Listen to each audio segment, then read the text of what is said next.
This is a pair of handcuffs made from superalloy, the only kind strong enough to contain the man known as the driver. Today marks his release from prison, a day met with cheers from the other inmates, for only with the driver's departure can they feel their lives are no longer in immediate danger. However, stepping through the prison gates, the driver shows no signs of joy. His only purpose now is revenge. 10 years ago, he and his brother were involved in a bank robbery that went awry when they were ambushed by another gang, resulting in his brother's death right on the spot. Miraculously, the driver survived despite severe injuries that now require his skull to be reinforced with a metal plate. Now free, the driver is determined to make those responsible pay. His first stop is an abandoned parking lot where a battle-ready vehicle and a revolver await him, prepared in advance. With the detailed information on his enemies in hand, he sets off, his presence so imposing that cars halt and dare not honk as he crosses the street to his destination. Without hesitation, the driver storms into a building, and after a brief search he finds his target and ends their life with a single shot. His next stop is a private detective agency. Before his incarceration, he had arranged for the agency to gather information on the rest of his enemies. But the agency's boss, feeling protected by a fearsome bodyguard,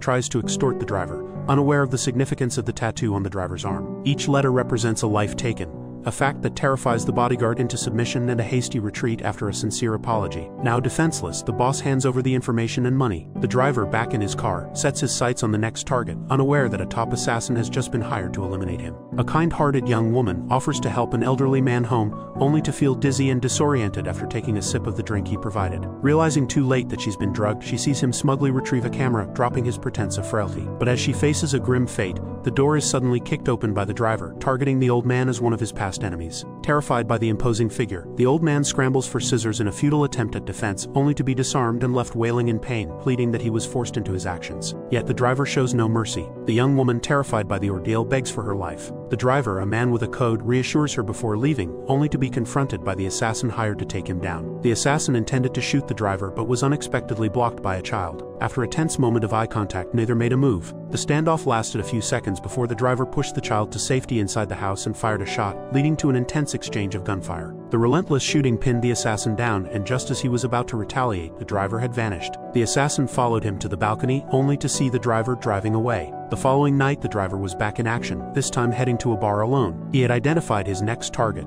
the very person who had ordered the hit on his brother. The driver followed him into the bathroom, and as the man caught sight of the driver in the mirror, he realized that only one of them would leave alive. The driver silently locked the door, and a fierce fight ensued when the man drew a knife. As the man lay dying, he begged the driver to make a final call to his son. The driver didn't respond but made the call after leaving. With this deed done, the driver set off to find his last target. Unexpectedly, he heard a broadcast stating that the man who was supposed to be dead was still alive. Hearing this, the driver immediately turned back. Arriving at the hospital, he found his target being attended to by medical staff and opened fire, causing chaos. A guard police rushed towards the gunfire. A tentative exchange ensued, leading them from the hospital to the basement. But in a moment of distraction, the driver disappeared, leaving the police officer in shock. Mustering his courage, the officer went outside, only to be confronted by the driver with a gun to his head. Expecting death, the officer was surprised when he opened his eyes to find the driver gone. The driver couldn't foresee the trouble his moment of mercy would cause. The next day, he arrived at a church where the priest, his final enemy, was giving a passionate sermon. Recognizing the driver, the priest froze. Knowing his end was near, the priest followed the driver outside after his sermon. Along the way, he confessed his past sins. When the driver stopped, the priest pleaded for one last chance, but the driver drew his gun. Seeing this, the priest stopped resisting and prayed, accepting his fate. But then the driver shot elsewhere and told the priest to go home,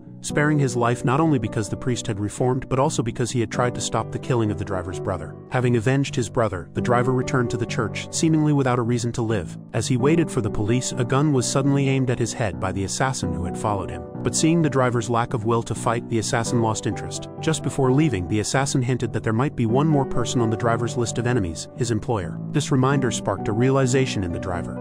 He had never seen the face of the person who shot at him initially. The police officer whom the driver had previously spared walked in. Aiming his gun at the driver's head, he revealed that the assassin's job was done and pulled the trigger. It turned out that he was the assassin's employer and the one who had shot at the driver from behind. The assassin understood the full picture. Without taking his payment, he walked away. Meanwhile, the officer, believing he had eliminated the driver, relaxed and began to dream of a bright future with his wife on the phone.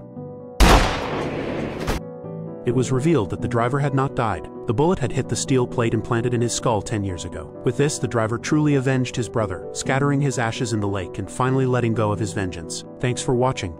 Make sure you subscribe and turn on notifications so you can watch more videos like this.